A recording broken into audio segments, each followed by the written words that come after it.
around education and equity to the general public. So I'd like to welcome this afternoon Donna Neville.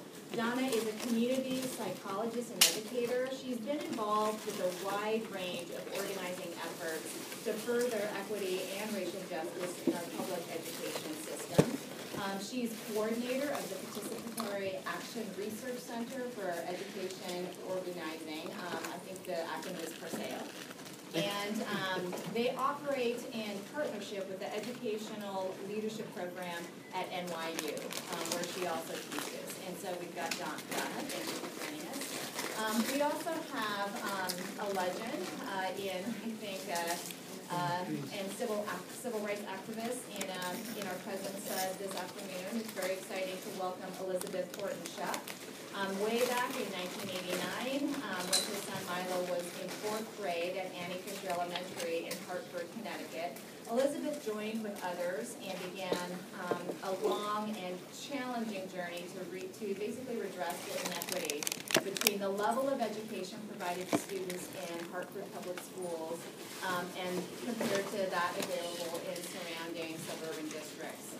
And that effort, known around the state of Connecticut and throughout the U.S. as Sheff versus O'Neill, is one of the most successful landmark lawsuits that challenge not only the disparities in educational opportunity for all children, but confronted the long-term effects born from poverty, concentration, and racial isolation. So thank you for joining us, Elizabeth.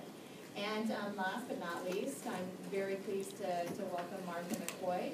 Martha is the Executive Director of Everyday Democracy and President of the Paul Eicher Foundation. And under Martha's leadership, Everyday Democracy has become known as a national organization that supports cross-sector groups in engaging all kinds of people in talking and working together to create more equitable communities. The organization collaborates with local, regional, and national innovators who are connecting public dialogue to community change and governance, and who are committed to incorporating principles of racial and economic inclusion. So I really am very privileged to have the opportunity to welcome our panelists. And what we thought we would do, let me first of all share some information with you. We have a document sort of explaining some of the work of Everyday Democracy. I'm going to pass that around. And I will also pass our workshop sign-in sheet around. You can take,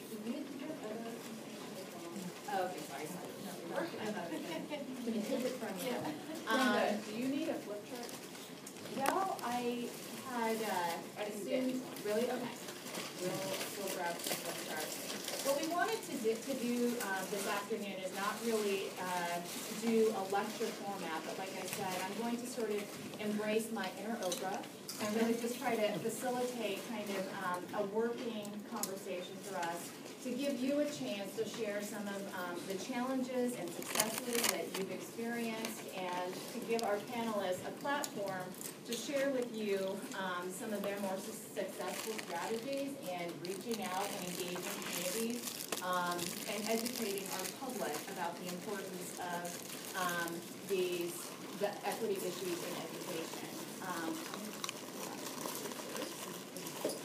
So what I thought I would do to begin is ask you to help us articulate the reasons why you selected this session this afternoon, and not to necessarily put you on the spot and force you to admit that you didn't participate in the online survey and you got shut out of the popular section. But I hope that we could really invite you to reflect on kind of what you want out of this conversation, so that we can also be more directive in our comments and our responses to you. So does anyone want to begin? Please. My name's Mara. I'm a mother of 4 children in the Hartford area. We live in the suburbs, but we have chosen to send our kids to magnet school since kindergarten. But I'm here to hear Elizabeth's case. I think that she's a brave woman. I think she has done so much. She has persevered through so much, and I would like to hear her.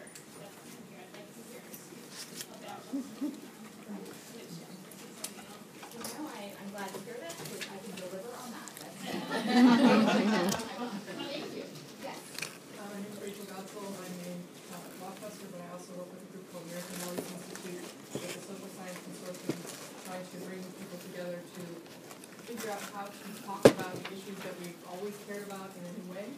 Because I was an OEF lawyer for a long time, and frankly, the specific reason I'm here is that we're working on messaging around Fisher.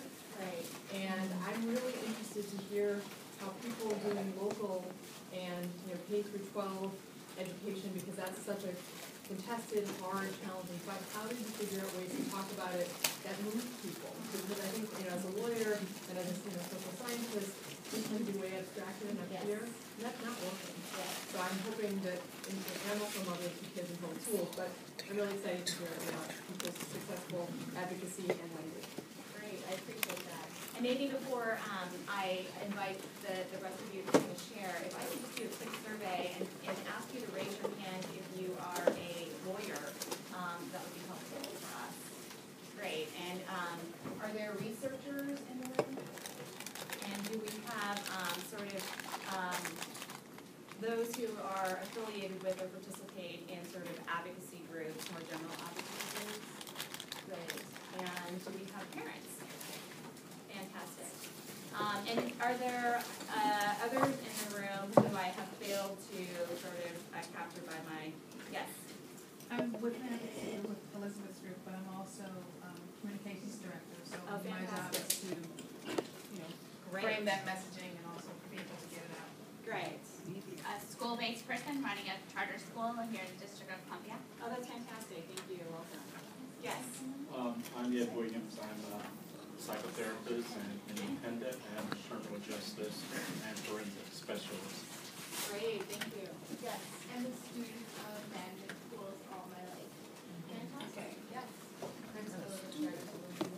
Great. I mean, I think that I appreciate, yes. The executive director of the Voluntary Industry Choice Corporation in St. Louis. Great. I welcome all of you. Thank you for taking this session. I think that I just wanted to, yes.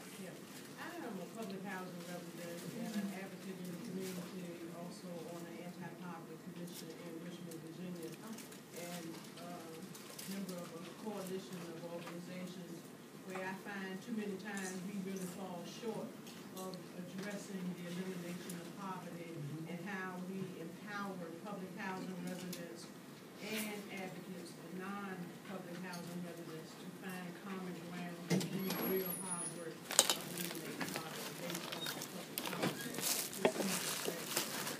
Great. Thank you. And again, I think that only enriches the conversation today, and I appreciate the fact that we have so many different perspectives that we can share and learn from. So to continue, can I get a sense from some of the rest of you what you were hoping to contribute or receive from this afternoon's conversation? Yes. The part of the session that caught my attention in the title is effectively conveying our messages, Yeah. and then also building genuine and long-lasting community support for the program. Yeah. Because the situation that we're in is 2013-14, under the current guidelines of our program, is the last year that we'll be able to accept new students from the city out to the various county districts in the St. Louis metropolitan area. So I'm working together with the superintendents to advocate for a 5-year extension of the program, and in general they're supportive of that, but sometimes they get pushback from their local communities regarding whether or not they should continue, whether or not the financial support that we provide is sufficient, questioning the benefits of diversity, all of those issues. So I think I'm going to be at a board meeting next week, so I'm looking for some good ideas on how to do that, to effectively communicate our message. Great. I'm sure you're not alone. Are there others? I was going to say, I serve on like an umbrella advisory committee for our district, school district, and getting that group to focus on issues like the achievement gap is very difficult, and for various sort of political reasons. And I'm just kind of unfamiliar with Great, thank you. Others? Okay, so I think that it's you hear some themes both from this morning, panel presentations, and also here, just in our initial comments about what we're hoping to get from today's session that I think are really going to inform our discussion. And one of the things that struck me, even from sort of the two panel presentations that launched off our conference today, is sort of how some of the sort of reform conversation around choice and creating more parent choice and parent options creates or highlights this tension with some of our priorities around the value and importance of integrated and diverse schools. And think of how we can flip that and how much power there is if we engage our communities and our broader communities, not just our parents of color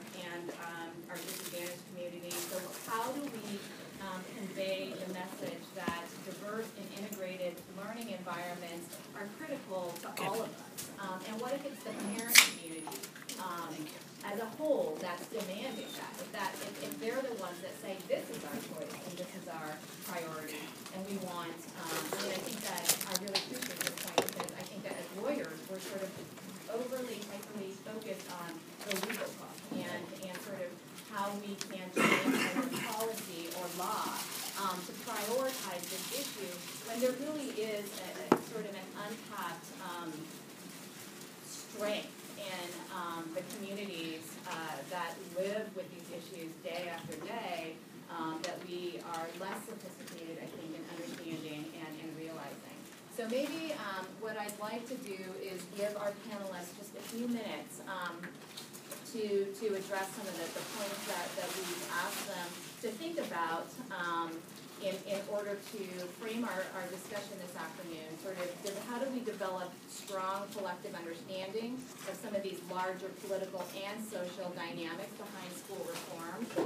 Also, how do we build awareness of both the educational and the social benefits of integration?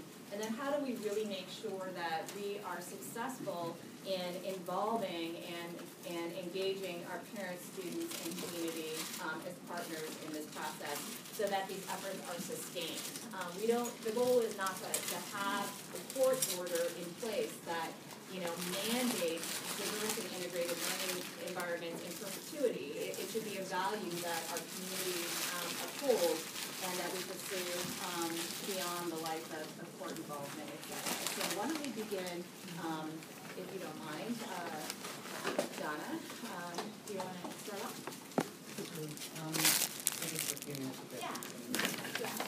The group that I'm going to share with you a little bit about that I've been most closely part of and connected to is it's the Parent Leadership Project, which is a collaboration between the Center for Immigrant Families in New York City, a center that's mostly low-income immigrant women of color, and community members such as myself who have been part of the community schools, and together with a Head Start Center, the Bloomingdale Family Program, where many of us, our children, have gone to the Head Start Center together and have continued through the schools together.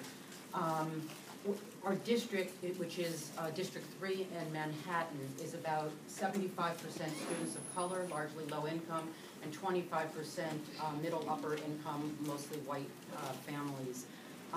Yet many of our district schools are 80% white and middle class, and some are 90, 98% children of color. The heart of our work is about parents' stories. The work is rooted, talking about, really to bring in community. It begins from community. It begins from parents' stories and parents' experiences. Our work is rooted in participatory action research, which basically is that who knows better than community members what are the injustices of a system and how they need to be addressed. And so, rooted in that, we began to address over a few-year period looking at the mechanisms of exclusion, because we started to realize that increasingly people would go to our public schools, and these are schools that didn't have testing or any requirements to get in, and were told a number of things, and the mechanisms we identified, just to give you a few, were people being asked how much you can contribute, knowing full well they meant monetary.